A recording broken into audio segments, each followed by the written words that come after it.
আসসালামু আলাইকুম। একটা জিনিস খেয়াল করছেন, বঙ্গবীর কাদের সিদ্দিকী রাজাকার। বঙ্গবীর কাদের সিদ্দিকী রাজাকার, তারও কিন্তু শেখ মুজিবুর রহমান উপাধি দিছে বঙ্গবীর। বাংলাদেশের জমিনে তিনিও কিন্তু রাজাকার। এই দেশে রাজাকারকে আর মুক্তিযোদ্ধাকে আপনি কেমনে বুঝবেন? বোঝার কোনো সাধ্য আছে? আমার খুব মনে পড়ে, বঙ্গবীর কাদের সিদ্দিকী অনেকদিনের মতো অনশন করছিল। এরপর মনে ওনাকে বলা হয়েছিল উনি রাজাকার। তখন বঙ্গবীর কাদের সিদ্দিকী আফসোস করে বলল যে আমি যদি রাজাকার হই তাহলে তো শেখ মুজিবুর রহমান রাজাকারের প্রধান। এটা স্বাভাবিক, কারণ তারে তো উপাধি দিছেই শেখ মুজিবুর রহমান, বঙ্গবীর। তা আপনি এই দেশে রাজাকারকে আর মুক্তিযোদ্ধাকে আপনি বাছাই করবেন কীভাবে?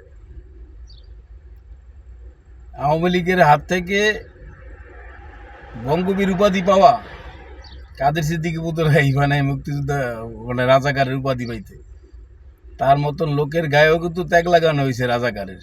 তখন তিনি এই কথাটাই বলছিলেন, আমি যদি রাজাকার হই তাহলে রাজাকারের প্রধান হইল শেখ মুজিবুর রহমান।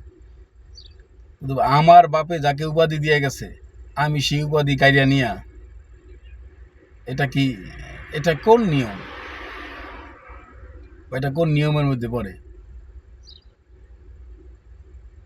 এটা কোনো ভালো দিক? ভালো দিক না। আজ আমার বাপের সম্মান কোথায়? আমি তার সন্তান হইয়া তার কি সম্মান রাখতে পারছি? কোনো সম্মান রাখতে পারিনি। তিনি যাকে যে উপাধি দিছেন জেনে শুনে উপাধি দিছেন। শেখ মুজিবুর রহমানকে তার কেউ ছোট করিয়া দেখে না, কোনো দলই দেখে না। আমি কোনো ভিডিও তো আজ পর্যন্ত দেখিনি। এই দেশনেত্রী বেগম খালেদা জিয়া তিনিও সংসদে কিন্তু তাকে স্মরণ করছে।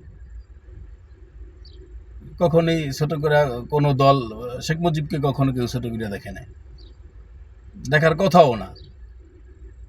কিন্তু সেই শেখ মুজিবের ভাস্কর্য যেখানে যেভাবে আছে, এই 5ই আগস্টে দেখলাম কি নির্মমভাবে তার উপরই করা হয়েছে। অবশ্যই তার ভাস্কর্য, তারপরও কারণ আমি আমার বয়সে এই পর্যন্ত কখনো দেখি নাই যে বিশেষ করে শেখ মুজিবুর রহমানের মূর্তির উপরে এরকম অত্যাচার করতে। কেন, কিসের জন্য হয়েছে, এটা একমাত্র বাংলাদেশের মানুষই ভালো জানে। বিশেষ করে যারা আওয়ামী লীগ করে তারাও বেশ ভালোভাবেই জানে। কারণ বঙ্গবীর কাদের সিদ্দিকী যদি রাজাকার এই দেশে হয় তাহলে আর মুক্তিযোদ্ধা কে?